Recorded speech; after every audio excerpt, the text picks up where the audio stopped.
Well, hello, Triangle Grace family. My name is Grace Brent. I serve as Hope International's regional representative here in the Triangle area, and I know many of you have been to our annual Hope dinners and know about Hope International, but I'm here just to tell you a little bit more about who we are and what we do around the world.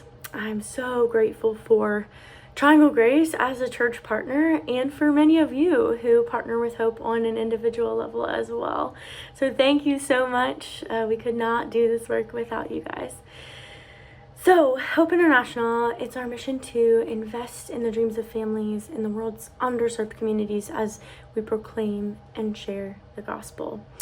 What that means practically is we offer Christ-centered financial services to those living in extreme poverty. And so we have two main approaches for that. One is our microfinance institutions. These operate like small banks around the world. They offer small to medium-sized loans to entrepreneurs and individuals living in extreme poverty.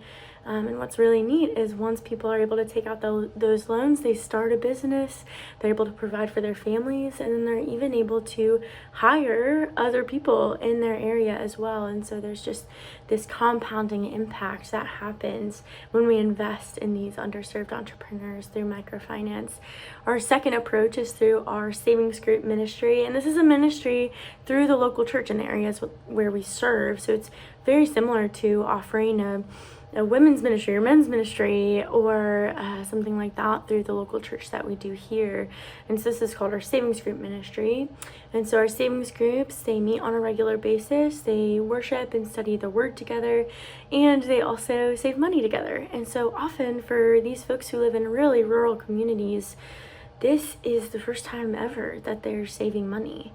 And so what that does is it not only gives them opportunity to start a business and provide for their family, or to spend it on school fees or those sorts of things, but it also gives them an opportunity to start planning and thinking for the future, even planning for their kids' futures in a way that they really haven't experienced before.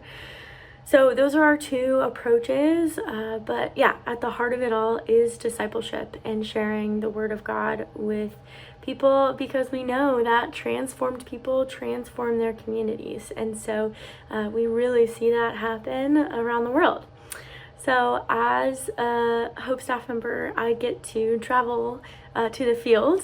And so I've been to the Dominican Republic twice, and actually, as you're watching this video, I'm probably in Rwanda as we speak, visiting Hope clients. But I just wanted to share one story from my time in the DR where I met a woman named Maria, and she lives in a small, remote city or town, I should say, in the Dominican Republic, and the brightest smile ever, first of all.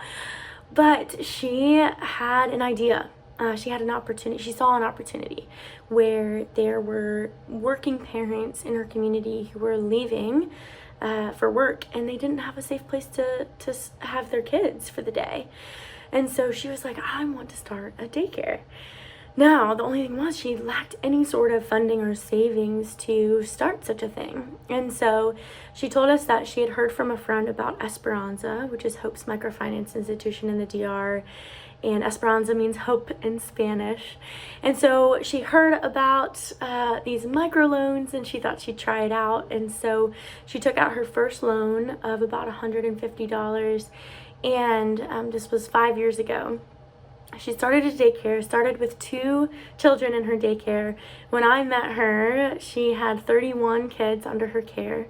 She had hired 2 other employees to work with her and care for the kids. And she had just expanded her patio as an area for the kids to play.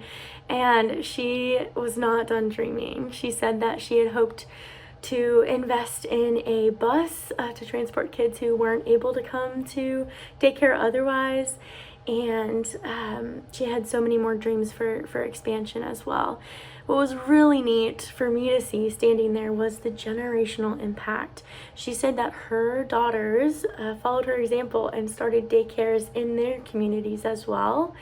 And then her grandson, who was there with her, his name was Josue, had just taken out his first loan to start a cell phone accessories business. So anyway, in that story, you see the impact that investing in one dream has on a person, on a family, and on their community. So thanks, friends, for investing in this work and for walking alongside us in this journey. Take care and hope to see you soon.